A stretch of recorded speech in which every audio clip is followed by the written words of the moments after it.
आदरणीय आणि प्रिय मित्रांनो, ही 2024ची निवडणूक नेहमीसारखी निवडणूक नाही आहे. आपल्या देशामध्ये लोकशाही टिकणार की नाही? ज्या संविधानानं सर्वसामान्य माणसांना पहिल्यांदा या भारताच्या इतिहासामध्ये एक माणूस म्हणून अधिकार दिलेला आहे, समानतेचा अधिकार दिलेला आहे, माणूस म्हणून सन्मान दिलेला आहे, ते संविधान जे 4 मूल्यांच्या भरोशावर उभा आहे, समानता, स्वातंत्र्य, बंधुता आणि न्याय, ते संविधान आपल्या देशामध्ये राहणार की नाही, की हुकुमशाही या देशामध्ये येणार? अनेक आपल्या देशातल्या विद्वानांना असं वाटतं आहे की याच पद्धतीचं जर हे सरकार काम करत राहिलं तर 2024ची निवडणूक जर नरेंद्र मोदी सरकारनं जिंकली तर कदाचित पुढच्या निवडणुका सुद्धा होणार नाहीत आणि झाल्या तरी त्या अत्यंत नॉमिनल होतील, जशा रशियामध्ये निवडणुका होतात, इतर काही देशांमध्ये होतात त्या पद्धतीच्या. त्यामुळे आपल्या देशातली लोकशाही टिकवण्याची आणि जे संविधान स्वातंत्र्य आंदोलनामधनं, संपूर्ण स्वातंत्र्य आंदोलनातल्या हजारो लाखो कार्यकर्त्यांच्या बलिदानामधनं, महात्मा गांधी, पंडित जवाहरलाल नेहरू, डॉक्टर बाबासाहेब आंबेडकर यांच्या स्वप्नातनं निर्माण झालेला आहे, ते संविधान टिकेल की नाही, या 2 मुद्द्यांची उत्तरं आपल्याला या निवडणुकीच्या निमित्तानं द्यायची आहेत. आणि त्यामुळे आपल्याला मोदी सरकारच्या विरुद्ध ठामपणे उभी असलेली 28 पक्षांची आघाडी, ज्याला आपण इंडिया आघाडी म्हणतो, तिला निवडून देणं क्रमप्राप्त आहे. कारण या आघाडीनं हे संविधान टिकवण्याची आणि लोकशाही टिकवण्याची जबाबदारी घेतलेली आहे, त्या पद्धतीचं आश्वासन आपल्याला दिलेलं आहे आणि त्या पद्धतीनंच ते लढाई करत आहे. आणि म्हणून आपल्यापैकी प्रत्येकानं इंडिया आघाडीला मतदान व्हावं असा प्रयत्न केला पाहिजे.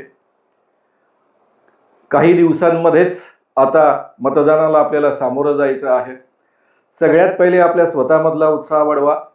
जेवढे अखिल भारतीय अंधश्रद्धा निर्मूलन समितीचे कार्यकर्ते आहेत, जे पुरोगामी चळवळीचे कार्यकर्ते आहेत, शाहू फुले आंबेडकर या विचारधारेला मानणारे लोक आहेत, समतेला मानणारे जे लोक आहेत, ज्यांना या समाजामध्ये माणुसकीनं माणसाने जगावं, माणसाला माणूस म्हणून जगण्याचा अधिकार हवा असं वाटतं, असे सगळे परिवर्तनवादी कार्यकर्ते यांनी आता अतिशय उत्साहानं सगळ्यांना मतदानाकरता बाहेर काढलं पाहिजे.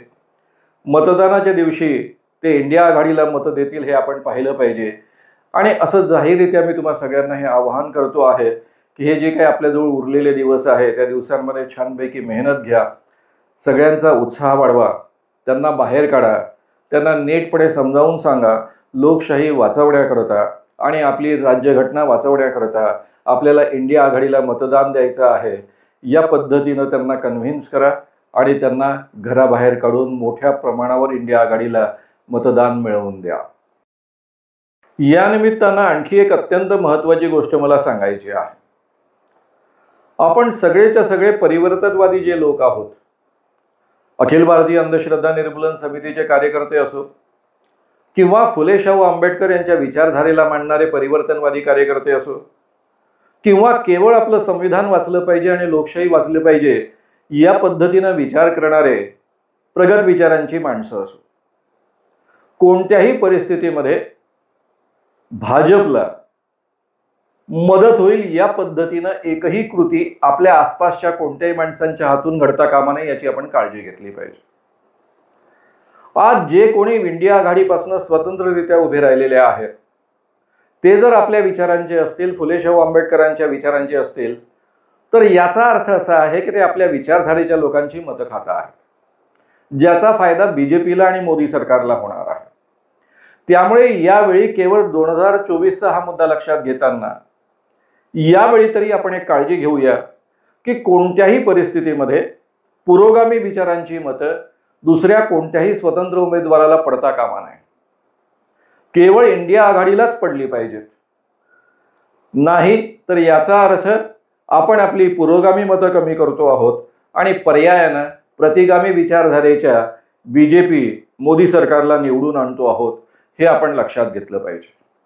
इतर कोणाला मतदान करणं, जे फुले शाहू आंबेडकरांचं नाव घेतात अशाही लोकांना मतदान करणं इंडिया आघाडी सोडून, याचा अर्थ आपण भारतीय राज्यघटना जी डॉक्टर बाबासाहेब आंबेडकरांच्या नावानं ओळखली जाते तिला गाडण्यासाठी मतदान करणं असं आहे हे आपण विसरता कामा नये, हे आपण एक दुसऱ्याला नीटपणे समजावून सांगितलं पाहिजे.